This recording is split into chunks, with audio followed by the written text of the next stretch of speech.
Muy buenas noches, saludo cordial, bienvenidos a TV Salud, el programa de la Facultad de Salud de la Universidad del Valle. ¿Cuántas veces hemos visto que pasamos desapercibido un tema que es bien importante porque de eso depende también mucho la calidad de vida? En la noche de hoy hablaremos de la salud auditiva y de cómo a veces el ambiente, el entorno en el que estamos conviviendo día a día nos está perjudicando y nosotros no nos damos cuenta. Primero queremos presentarles a nuestra invitada de hoy.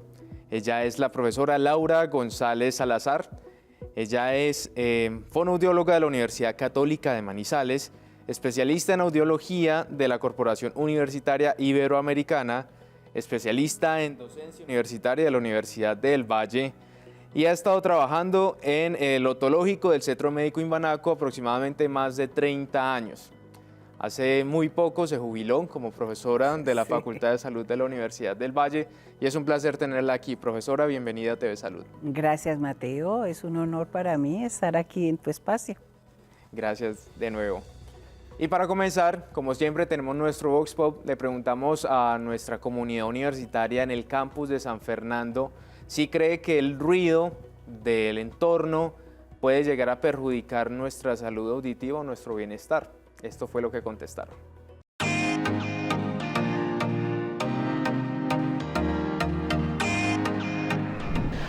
Un saludo a la audiencia de TV Salud. En este capítulo estamos hablando acerca de la salud auditiva. Por eso nos encontramos en el campus San Fernando de la Universidad del Valle y vamos a preguntarle a estudiantes, profesores y demás personas de la comunidad si han pensado cómo afecta el ruido del entorno a su bienestar y salud auditiva. Bueno, considero que la exposición constante a ruido ambiental puede afectar de manera negativa a nuestro sistema auditivo debido a que ayuda a disminuir la capacidad que tenemos para escuchar. Sí, considero que el ruido puede afectarnos a nivel mental y a nivel físico, porque una exposición prolongada a este puede causarnos situaciones de estrés y también desconcentrarnos. Yo considero que estar mucho tiempo expuesto al ruido puede causar daños graves a la salud de uno. Considero que precisamente el ruido, la contaminación sonora que puede estar presente en nuestras vidas puede afectar en la capacidad en la que nosotros nos concentramos. También puede afectar como los decibeles a los que usualmente estamos acostumbrados a captar el ruido de fondo y de esta manera precisamente puede verse involucrada también nuestra atención tanto en espacios con ruido o sin él.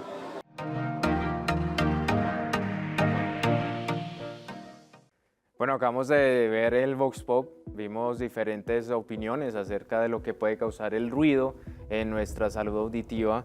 Pero profesora, cuéntenos usted por qué la salud auditiva es un componente tan esencial, no solamente para el bienestar físico, sino también emocional y social. Claro, Mateo. Sabemos que la audición es el medio por el cual nos comunicamos con el entorno, aparte de la parte visual y propioceptiva. Es muy importante para la comunicación. Escucharnos bien es poder tener una comunicación asertiva el uno con el otro. El hecho de que ya vamos perdiendo audición empieza a interferir en la manera como nos comunicamos. Entonces empezamos a tener dificultades para diferenciar una palabra de otra, un sonido de otro, y nos vemos de repente contestando cosas que no nos están preguntando. Entonces nos sentimos anímicamente mal porque ya es como uno decir, ¿y yo qué fue lo que me dijeron? Porque estoy contestando lo que no me están preguntando. Entonces empieza anímicamente la persona inconscientemente a tener cambios de la personalidad, incluso en el cambio en cómo se relaciona con los seres que conviven con ellos, con los compañeros con los que trabaja. Entonces sí, el ruido afecta la audición y afecta el estado de ánimo, la comunicación y cómo se siente la persona.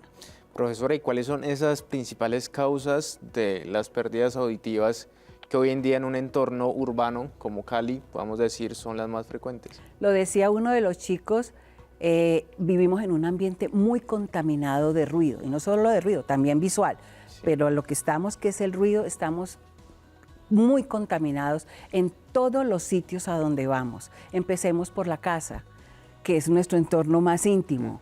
Uno entra a un hogar y está el televisor a todo volumen, el equipo de sonido a todo volumen, los electrodomésticos en la cocina también funcionando, y se va encerrando un tipo de ruido dentro de la casa. Salimos a la unidad, al conjunto residencial, entonces también tienen los baffles puestos, pues, anunciando cualquier actividad que vayan a hacer. Si salimos al parque, también, miren nada más acá, el Parque del Ingenio, para no ir muy lejos, sí. El ruido que hay es inmenso porque se van sumando los sonidos de todos los parlantes, de todos los puesticos que hay allí, de comida, de música. Los gimnasios, hay cantidades de gimnasios en la ciudad y uno entra a un gimnasio y la onda sonora le rebota a uno, pero eso creo que es el hit del gimnasio, ¿no? Que si yo vibro, entonces el ejercicio es mucho mejor. La calle ni se diga, la calle es una cosa espantosa de cómo está con altos niveles de ruido. En los deportes, en el estadio, usted va al estadio y eso es la locura. Un concierto, en el teatro, en el cine. Ya hay estudios, por ejemplo, de Godzilla, la película que sobrepasa los niveles permitidos de ruido dentro de una sala de cine. Entonces, todo está muy contaminado por ruido. Por todo lado vemos esto. ¿Pero existe alguien o alguna entidad que pueda controlar estos decibeles de ruido? No sé si el DACMA o cuál es este. Yo respeto esas entidades, el DACMA, la CBC, todas las entidades que hay que cuidan el ambiente, pero eso va en cada persona. Yo digo, es yo, cómo yo me quiero y cómo quiero cuidar mi salud íntegra, teniendo en cuenta también pues mi parte auditiva, pero es algo voluntario, porque en mi función docente, por ejemplo, era mucho lo que le insistía a los estudiantes que tenían que mermar la exposición al ruido, no solo en su entorno, sino con los dispositivos en el oído, y que ellos debían ser multiplicadores para que otras personas cuidaran de no exponerse a ruido. Pero ¿qué va? A veces veía yo en mi clase con los audífonos puestos en el oído. Entonces es conciencia de cada persona, cómo yo me quiero y quiero cuidar mi salud general. Bueno, en esto hay algo también que podemos decir, y es que desde que nacemos estamos prestos a ser, digámoslo entre comillas, víctimas de este súper ruido en toda la ciudad. Pero ya a la hora en que no depende de nosotros, digámoslo así, en nuestros entornos laborales, ¿cómo hacer para cuidarnos de no recibir tanto impacto auditivo?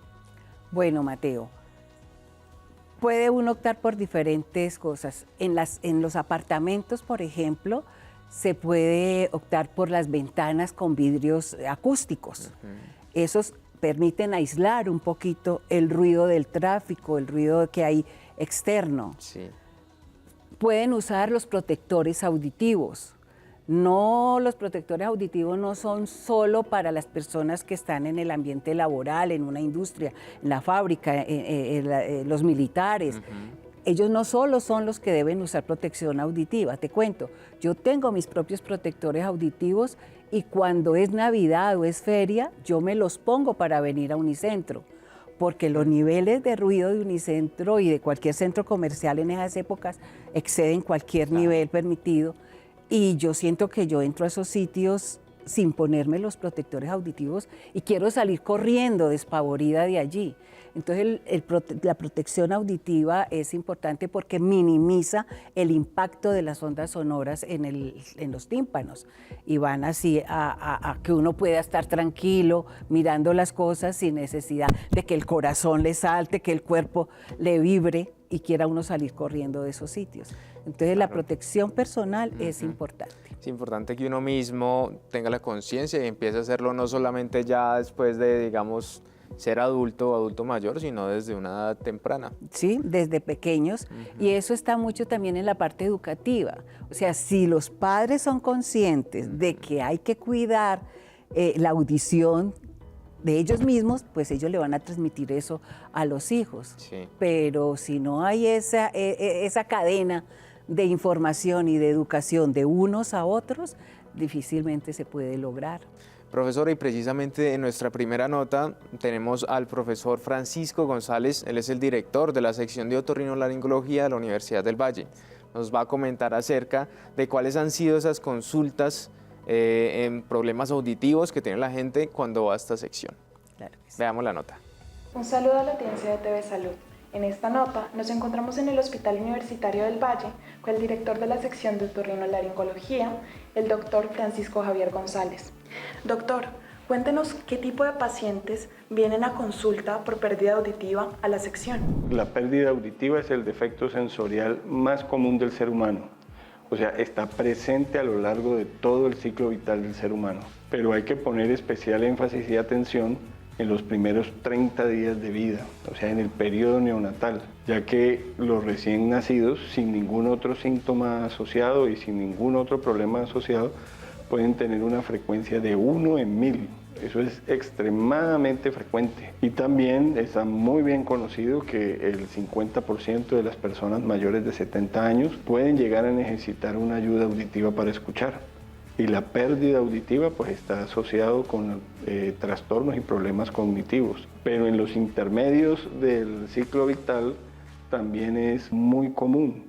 Por eso cada año debe estarse haciendo una valoración de cómo está la salud auditiva para detectar estos problemas y que no interfieran ni en el desarrollo cognitivo ni en el desarrollo del lenguaje. Profesor, cuéntenos qué consejos nos puede brindar acerca del cuidado auditivo que se puedan utilizar en el día a día. Uno, todos debemos conocer cómo debemos chequear nuestra salud auditiva. Entonces, ya vemos que en los recién nacidos se deben hacer las pruebas de tamizaje auditivo, entonces los padres deben estar muy pendientes de que este requisito se cumpla. Después, hasta los 12 años, cada año hay que chequear cómo está la salud auditiva. De ahí en adelante, si todo está normal, por lo menos cada 2 años hasta los 65 años y de ahí en adelante cada año nuevamente. Para terminar, cuéntenos el lugar que tiene la otorrinolaringología en los temas de pérdida auditiva y lo que venimos trabajando en este capítulo. La otorrinolaringología es la especialidad de referencia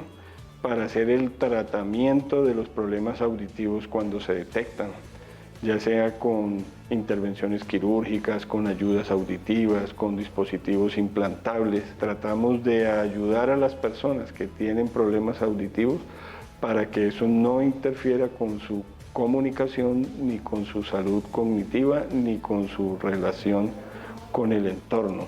Bueno, acabamos de escuchar al profesor Francisco González, nos habló acerca de los pacientes que llegan allá al servicio de otorrinolaringología presentando algunos problemas auditivos. Profesora Laura, cuéntenos por qué es tan importante lo que mencionaba también el profesor acerca del diagnóstico temprano de problemas auditivos y esto, ¿por qué nos ayuda a preservar como la calidad de vida que queremos tener? Mateo, te digo, hablábamos de detección temprana de la audición, refiriéndonos al recién nacido en los primeros días de nacido o los primeros meses, los primeros años. Ahí hablábamos que era una detección temprana, pero también hay detección temprana en todo el ciclo vital, como lo decía el doctor Francisco. Hay personas que en la vida han ido a que le hagan una audiometría, que es el examen para detectar o para identificar el tipo de pérdida auditiva que hay, o el grado de audición que tiene la persona, sea normal, o el tipo y el grado de pérdida auditiva en caso de que lo tenga. He tenido pacientes de 80 años que por primera vez van a hacerse una audiometría. Entonces la detección temprana es en cualquier etapa del ciclo vital. Los niños, por ley, cuando entran al colegio, se les debe hacer una audiometría. O sea, el colegio tiene que exigir a los padres la audiometría en los documentos de matrícula de los niños. Y ahí se detectan. Eso es una detección temprana también. Y con la audiometría se debe hacer un estudio del oído medio, porque en los niños en edad escolar es muy común la otitis, la rinitis, las gripas, entonces se afecta el oídito medio y también afecta la audición. Para entrar a trabajar, a ser laboralmente activos, también piden Sí. la audiometría de ingreso. Entonces, el que nunca se ha hecho una audiometría en su vida, pues digamos que ahí hay una detección temprana, porque o salió bien de audición o detectaron una pérdida auditiva que viene quién sabe de cuándo, ¿Desde cuándo? y no Sí. se ha dado cuenta. Uno mismo no se da cuenta que está perdiendo audición, Mateo. ¿Por qué? Porque mi cerebro se va acostumbrando a la forma como van llegando los sonidos. No oímos con esto, aquí entra el sonido y él hace conexión con estos dos lóbulos del cerebro. Entonces, es acá donde están todas las habilidades auditivas. Y mi cerebro se va acostumbrando a cómo me van llegando los estímulos. Entonces, los primeros que se dan cuenta que uno va perdiendo audición son las personas que se encuentran conviviendo con nosotros, los que están a nuestro alrededor. Sí. ¿Y cuáles son los tics que ellos nos dicen o a los que tenemos que estar atentos? El televisor está con un volumen muy alto. Mira que te sonó el celular y no lo escuchaste. Que timbraron, la puerta están timbrando a alguien, no lo oíste. Sí. Entonces hay que estar alerta a qué es lo que nos dicen las personas que están a nuestro alrededor, porque ellos nos están viendo. Entonces ahí es donde, si yo escucho al que convive conmigo, digo, pues me voy a hacer una audiometría. Va, solicita al médico su examen, una detección temprana, porque alguien le está alertando, pero él nunca se ha hecho un examen y no sabe cómo está su audición. ¿Sí? Claro. Entonces, hay que hacer examen en cualquier época del ciclo vital. Claro, recomendado es ir a hacerse el examen, así uno crea que está escuchando bien, es Y mejor. como decía el doctor González, solicitar al médico por lo menos una vez al año cuando ya se es mayor de edad también, ¿sí?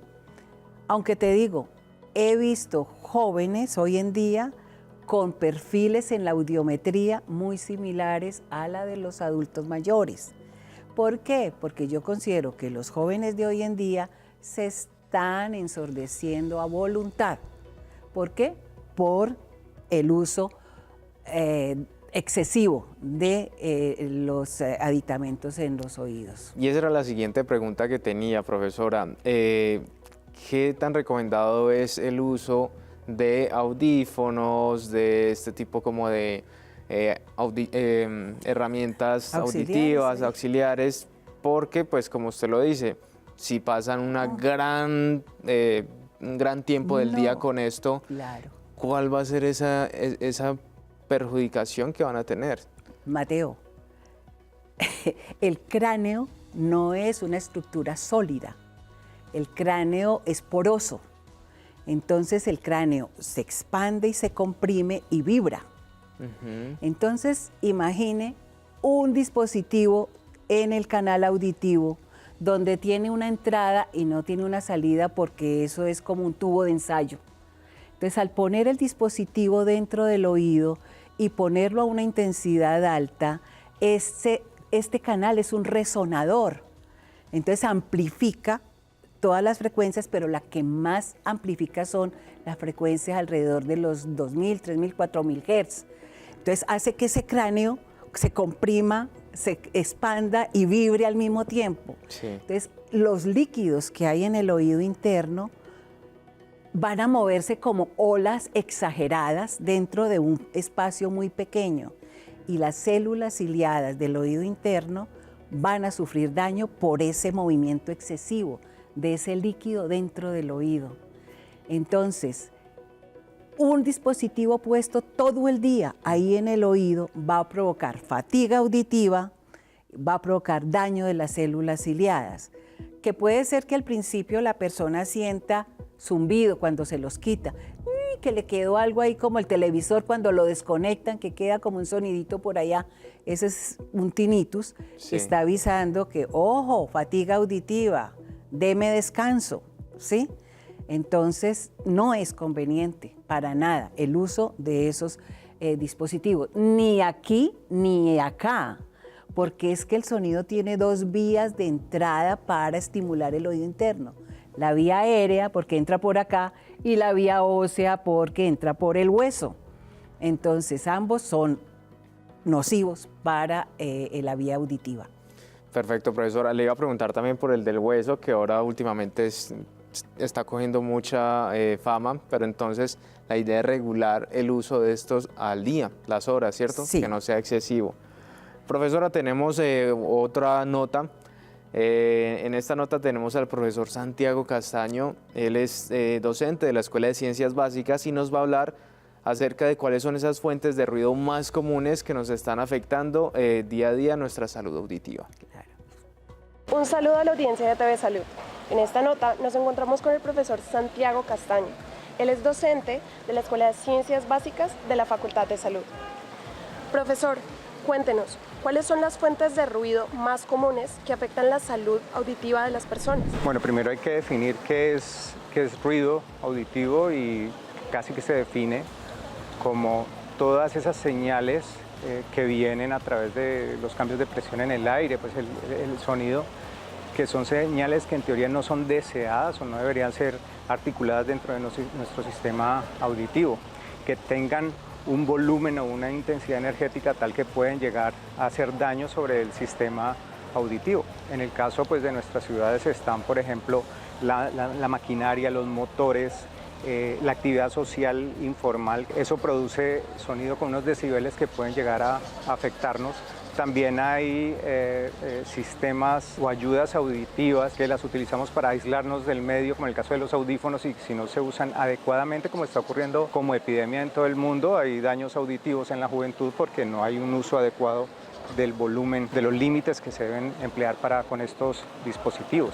¿Ya? Más o menos eso es una idea general de cuáles pueden ser las fuentes de ruido en nuestros ambientes. Profesor, cuéntenos por qué se habla de un enemigo silencioso al hablar del ruido urbano. Todas las sociedades en la actualidad tratan de mejorar la salud pública de la población, hacer que su calidad de vida también sea adecuada hacia su futuro, hacia su envejecimiento. A medida que nosotros permitimos daños en diferentes estructuras de nuestro cuerpo, en especial en el sistema auditivo, entonces decrece la probabilidad de tener o mejor calidad de vida o incluso la supervivencia. Perder el sistema auditivo como avanza la edad puede de pronto generar que yo no pueda cruzar adecuadamente la calle cuando viene un auto y que yo no escucha esa señal del pito del carro, que es la que me va a generar esa supervivencia. Eso parecería muy evidente, pero no es tan evidente en las sociedades. El hecho de que en nuestras sociedades no exista como una preparación, una educación hacia las personas para tratar de cuidar estos sistemas sensoriales puede aumentar no solamente esos riesgos, sino también puede hacer que las personas no se puedan comunicar adecuadamente, pierdes la audición, se te dificulta socializar, entras en otros procesos depresivos, etcétera. Ya eso daña tu calidad de vida y precisamente el hecho de que no se haya podido educar a la gente hace que aumenten esos riesgos. Bueno, este fue el profesor Santiago Castaño. Él recientemente también estuvo en un foro de la Escuela de Salud Pública donde hablaron sobre salud auditiva. También estuvieron varios audiólogos de la Escuela de Rehabilitación Humana, entre ellos la profesora Diana Irurita, entre otros. Él nos estaba hablando de que no existe cierta cultura de conciencia. Háblenos de esa cultura, cómo podemos hacer, digamos, despertar a la gente para que se dé cuenta que tenemos que cuidar nuestra salud auditiva, profe. Mateo, uno de los ejercicios que yo le ponía a los estudiantes cuando empezaban la asignatura Audiología Básica era que en la clase yo les tapaba los oídos a los estudiantes con algodones impregnados en vaselina, les hacía simular una hipoacusia conductiva, ¿sí? Y me tenían que escuchar la clase con los oídos tapados y tenían que irse para su casa con los oídos tapados. O sea, salían a las 10 de la mañana con ellos tapados y tenían que hacer todo el día, la noche, el otro día, bañarse, comer, conversar, y volver al otro día a la clase con una reseña de cómo le pareció esa experiencia. A ver si así hacían conciencia de que hay que proteger la audición y todo esto. Para uno es muy interesante la experiencia porque tenían dificultad para ubicar de dónde venían los sonidos, de dónde venían las voces. Al profesor pues no le entendían lo que él les estaba diciendo, entonces tenían que ponerse en la primera fila de la clase y mirar muy así la cara del profesor para poderle leer los labios. En la casa, cuando estaban comiendo, sentían que les traqueaba la articulación temporomandibular, que todo sonaba por dentro. Sí. Cuando se iban a bañar al otro día, el agua, cómo les cambiaba la percepción del agua sobre la cabeza al tener los oídos tapados. Entonces, mientras uno como que no pase por un episodio de un taponamiento de oído, llámese tapón de cera, llámese ruptura de membrana timpánica, llámese otitis, que ya como que sienta que perdí la audición, una sordera súbita, porque están apareciendo mucho, sorderas súbitas en los jóvenes, que se recuperan si consultan las 24 horas de presentarse el episodio, puede recuperarse la audición, pero ya queda con esa conciencia de que se me tapó el oído y eso es horrible. Entonces, al volverlo a recuperar, reconoce lo valioso que es escuchar bien por los dos oídos. Y yo siempre a los pacientes, cuando termino el examen y les explico el resultado, les hago saber de todas las habilidades auditivas que hay en el cerebro que se van perdiendo a medida que se pierde la audición. Y entre ellas, como te decía ahora, la memoria se va perdiendo lentamente en el tiempo. Se va perdiendo esa capacidad de ubicar de dónde vienen los sonidos. Y eso se vuelve un peligro especialmente en la calle, en un parque, en un centro comercial, porque lo que uno ve, uno lo controla, pero lo que está detrás de uno no. Entonces puede venir una bicicleta, un carro, alguien corriendo y mi cerebro no reaccionar adecuadamente hacia dónde es que me tengo que quitar y puedo causar un accidente. Sí.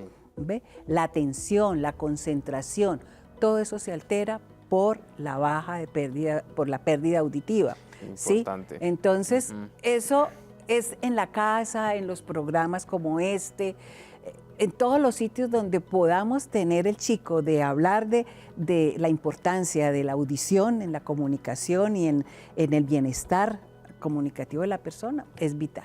Sí, yo creo que también se pueden hacer programas desde el colegio, desde las universidades, porque si se llega a tener esta conciencia auditiva desde pequeños, ellos van a entender, la población va a entender y no vamos a tener esos riesgos ya pues a que mayor, cuando uno esté ya en época de adulto mayor, sea más fácil perderla. Si empezamos desde más jóvenes, tempranos, edad más temprana, podemos, aunque sea tratar de que no nos coja con el tiempo. Sí. Profesora, hablando de esto, hay algunos dispositivos que nos ayudan también a escuchar mejor. Tenemos a la profesora Diana Irurita, precisamente, ella es audióloga y profesora de fonoaudiología de la Universidad del Valle. Ella nos comentará en la siguiente nota cuáles son estos dispositivos más comunes que nos ayudan a escuchar mejor. Cuando hay pérdida auditiva. Exactamente. Ok. Un saludo a la audiencia de TV Salud. En esta nota nos encontramos en el Hospital Universitario del Valle con la profesora Diana Irurita. Ella es audióloga y docente del programa de fonoaudiología de la Universidad del Valle. Profesora, cuéntenos cuáles son los dispositivos más comunes para utilizar en pacientes con pérdida auditiva. Contamos con diferentes dispositivos o ayudas auditivas como lo son los audífonos, el implante coclear y los amplificadores de uso personal. Actualmente el más común o el más usado es el audífono. Encontramos que la OMS reporta que aproximadamente el 80% de las personas con pérdida auditiva hace uso de audífonos. Cabe resaltar que más o menos el 30% de los adultos mayores de 70 años hacen uso de este tipo de dispositivos. En Colombia encontramos pues unas estadísticas un poco similares en relación a que a partir del registro de caracterización y localización de las personas con discapacidad está reportado que el 10.2% de las personas con pérdida auditiva, de las cuales solo el 1.2% hace uso de audífonos, que igual sigue siendo la ayuda pues más usada, pero que igual es una baja proporción. Solo 3 de cada 10 personas utilizan o buscan ayuda para su pérdida auditiva. Profesora, cuéntenos cuáles son los factores que se tienen en cuenta a la hora de elegir una ayuda para las personas con pérdida auditiva. Inicialmente, tener en cuenta cuál es el tipo y el grado de pérdida nos va a ayudar a precisar, pero también hay que tener en cuenta cuándo fue el momento de detección y de adquisición de la pérdida auditiva. No es lo mismo en una población infantil a una población adulta la definición de estas ayudas auditivas.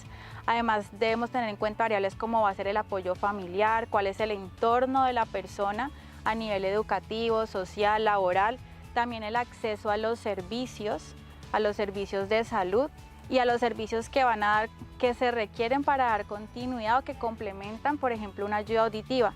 En el caso de un implante coclear, no solo es el proceso de implantación, sino también todo lo que conlleva el proceso postquirúrgico, pero teniendo en cuenta la rehabilitación auditiva, que es fundamental que complementen este tipo de procesos como es el implante coclear. Además, el recurso económico con el cual cuenta esa persona y su familia, la preferencia en la modalidad comunicativa y también lo que son las expectativas tanto de la persona como de su familia frente al proceso que quiera llevar con relación a su pérdida auditiva. Bueno, acabamos de ver a la profesora Diana Irurita. Ella nos estaba comentando de cuáles son los equipos o los equipos auditivos que más nos recomienda cuando tenemos algún problema ya de la audición. Profesora, ya estamos llegando al final de este programa hablando sobre salud auditiva. Díganos algunas recomendaciones finales para nuestros televidentes. Bueno, estar atentos a toda manifestación de problema de audición. Si sienten un zumbido en el oído, el famoso tinnitus, eso no es normal. El tinnitus está avisando de que puede haber algo ya que empieza a afectar la audición. Entonces, si está con ese síntoma, pídale a su médico que le ordene la audiometría. También, cuando vaya al examen, pídale al audiólogo que le realizó el examen que le explique el resultado, para que así usted cada año que vaya o cada época que vaya a hacerse el examen de control, usted mismo compare cómo están esas curvas o esos perfiles audiométricos que le van diciendo cómo se está comportando su audición. Es lo único que nos dice realmente cómo estamos oyendo. Las curvas de las audiometrías y la de logoaudiometría, que es la prueba de discriminación de palabras, también es importante. Entonces, que le expliquen esos resultados de esos exámenes. Y no olvidar que en los bebés, en los niños en edad escolar, en el joven que está entrando a trabajar, en el adulto mayor que se está pensionando, hay que hacerse el examen periódicamente. Es lo único que dice cómo está oyendo y si ya necesita una ayuda auditiva, una amplificación para poder escuchar mejor y poder estar mejor con el entorno y tener una mejor comunicación. Así es, profesora, muchísimas gracias por estar con nosotros en la noche de hoy. Sé que va a ser muy valioso porque la salud auditiva es algo muy importante, como bien usted lo decía, hacer el ejercicio de no escuchar bien y de verdad hay que generar conciencia. Ver lo que se esto. pierde. Exactamente, ver lo que podríamos perder por no hacer estas recomendaciones, por no tener cuidado de cuidar pues, nuestros oídos y nuestra salud auditiva. Bueno, ya hemos llegado al final de nuestro programa el día de hoy. Muchas gracias a todos ustedes por estar con nosotros cada miércoles y los sábados que tenemos la repetición del programa. Profesora Laura, un placer tenerla aquí con nosotros. Gracias, Mateo. Ha sido un honor. Igualmente. Estamos hablando. Chao, chao. Nos vemos el próximo programa aquí a las 7:30 de la noche en el canal Univalle TV. Chao, chao.